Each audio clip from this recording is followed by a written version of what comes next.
sais ce que c'est que la morale? Moi, je vais te dire ce que c'est la morale. La morale, c'est fait pour ceux qui la tiennent. Les riches. Et tu sais qui a raison chaque fois? C'est les riches. Et c'est les pauvres qui trinquent. Tu veux la voir, ma morale, à moi? Ouais. Ouais. Tu vas pas regretter après, hein? Je sais pas. Je crois que tu vas avoir un peu peur. Ah, voilà ma morale. La morale, c'est ça. Tu sais pourquoi je me balade avec ça? Hein? Parce que celui qui m'amènera la morale avec son uniforme, ok? Il aura plus de chances, ok? De voir sa putain de justice derrière lui. Et moi, la voilà ma justice. Que tu te trompes,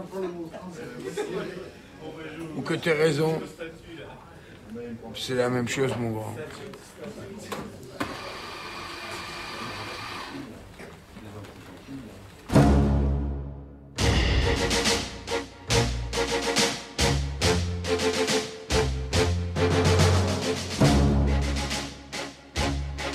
Chacun sa vie, chacun sa morale.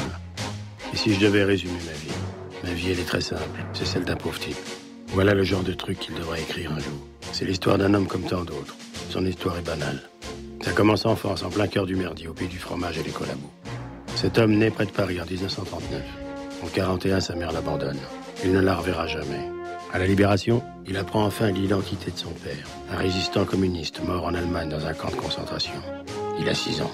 Un conflit intérieur commence alors, d'autant plus qu'à la même époque, un éducateur lui vole son innocence au nom de Jésus. À 14 ans, poussé par la nécessité de survivre, il apprend le métier de boucher. Et pendant 10 ans, il travaille comme apprenti chez différents patrons, économisant sou après sou pour payer le bail de sa future boutique. À 30 ans, il y parvient et s'installe à Aubervilliers. Les débuts sont difficiles, mais au bout de 2 ans, son affaire cheveline prend de l'envol. Enfin, il peut vivre. Il rencontre une jeune ouvrière bobineuse et déchire son hymen à l'hôtel de l'Avenir, juste en face de l'usine où elle travaille. Et les événements se précipitent.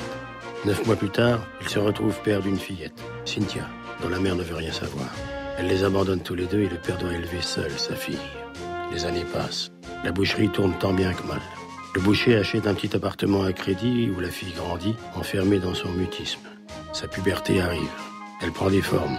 Et le père, célibataire malgré lui, doit lutter contre la tentation.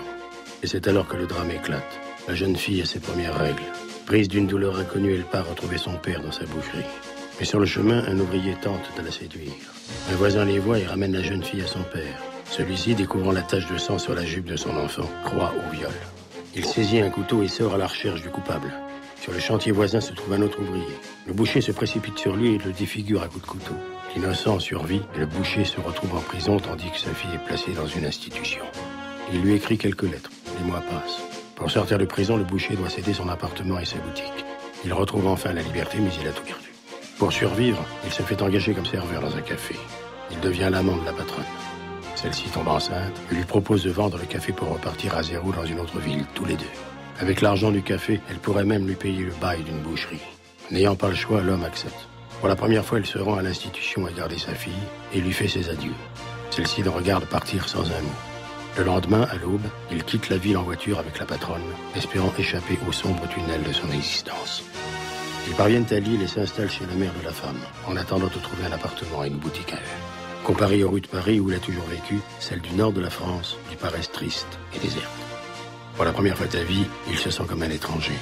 Les images de son père mort en déportation loin de son pays refont surface. Mais le boucher, comme tout homme, est avant tout un être de pure survie. Il décide de mettre au placard son passé et d'oublier la trahison faite à sa fille, ainsi que son amour pour elle. Enfin, l'amour, c'est un bien grand mot. Peu de gens peuvent se vanter de l'avoir connu.